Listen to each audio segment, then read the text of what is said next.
The Bloodless Conquest of Mecca, a turning point in Islamic history. In the 8th year after the Hijrah, migration, a momentous event unfolded in the heart of the Arabian Peninsula that would forever change the course of history: the conquest of Mecca. Unlike most military campaigns of its era, this conquest was achieved with minimal bloodshed. It was not just a political or military victory, it was a spiritual triumph that showcased the values of mercy, justice, and wisdom embodied by the Prophet Muhammad, peace be upon him. Background and the Treaty of Hudaybiyyah. 2 years prior to the conquest, the Muslims and the Quraysh of Mecca had entered into a truce known as the Treaty of Hudaybiyyah. This agreement was signed after the Prophet and his companions were barred from performing the minor pilgrimage, Umrah, at Mecca. Although many of the Prophet's companions viewed the treaty as a compromise, the Prophet saw it as a step toward peace and reconciliation. The treaty stipulated a 10-year peace between the Muslims of Medina and the Quraysh of Mecca. It also allowed for other tribes to ally with either party. This opened a period of relative stability that allowed Islam to spread peacefully across Arabia. Violation of the treaty. In the 8th year of Hijrah, a grave incident occurred. The Banu Bakr, a tribe allied with the Quraysh, attacked the Banu Khuza'a, allies of the Muslims. This attack included killing members of the Banu Khuza'a, some of whom even sought refuge in the sacred precincts of the Kaaba. The Quraysh secretly supported the Banu Bakr in this attack, thus violating the Treaty of Hudaybiyyah. When news of the attack reached Medina, the Prophet Muhammad immediately recognized the violation of the truce.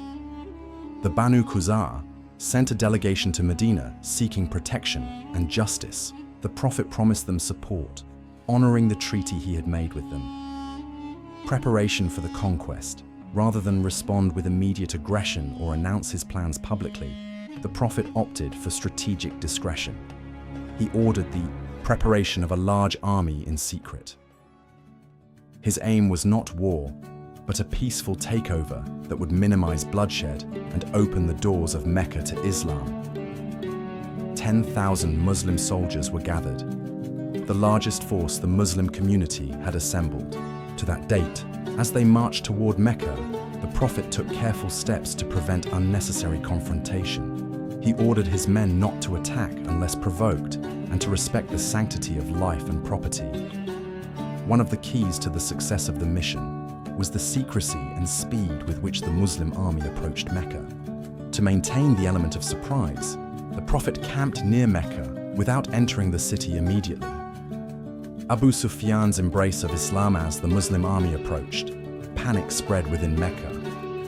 Abu Sufyan, the chief of the Quraysh and a longtime opponent of Islam, decided to investigate. He was captured near the Muslim camp and brought to the Prophet. The Prophet treated him with unexpected dignity and respect. After a conversation with key Muslim leaders and witnessing the discipline and strength of the Muslim army, Abu Sufyan realized that resistance was futile.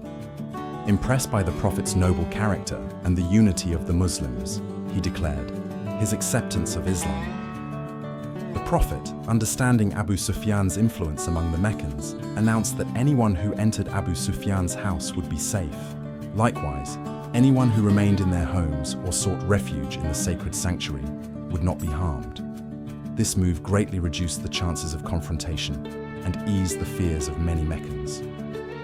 Entering the city on the 20th of Ramadan, in the 8th year of Hijrah, the Prophet entered Mecca peacefully at the head of his army. He had ordered the troops to split into 4 divisions, each entering the city from a different direction. The goal was to surround the city without triggering violence.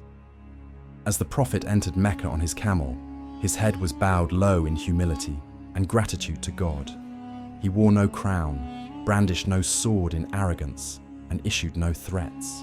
There was no celebration of vengeance or conquest, only calm and prayer.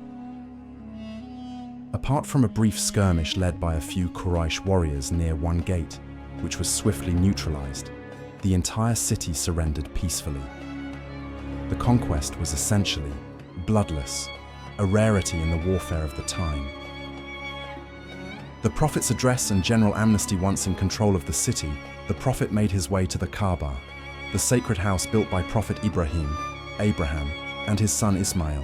He ordered the idols that had surrounded the Kaaba, over 360 in total, to be destroyed, as he recited the verse, "Truth has come, and falsehood has perished. Indeed, falsehood is bound to perish." Quran 1781. He then addressed the people of Mecca who had gathered in fear and uncertainty. Many of them had been his staunchest enemies. Some had plotted to kill him. Others had tortured his followers. But in a remarkable demonstration of mercy, he asked them, "O people of Quraysh, what do you think I will do with you?" They responded, "You are a noble brother, the son of a noble brother." The Prophet replied, "I say to you what Joseph, said to his brothers, no blame will be upon you today. Go, for you are free." This act of general amnesty astonished even his harshest enemies. Instead of retaliation, the Prophet chose forgiveness. This gesture softened many hearts and led to a wave of conversions to Islam. People saw that Islam was not a religion of revenge or domination, but of mercy and justice. Reforming the city after the conquest, the Prophet began the task of restoring Mecca to its Abrahamic monotheistic roots. He cleaned the Kaaba and re-established it as a place of pure worship to Allah alone. He abolished old tribal customs that contradicted Islamic values and reaffirmed the sanctity of Mecca as a place of peace where no blood should be shed.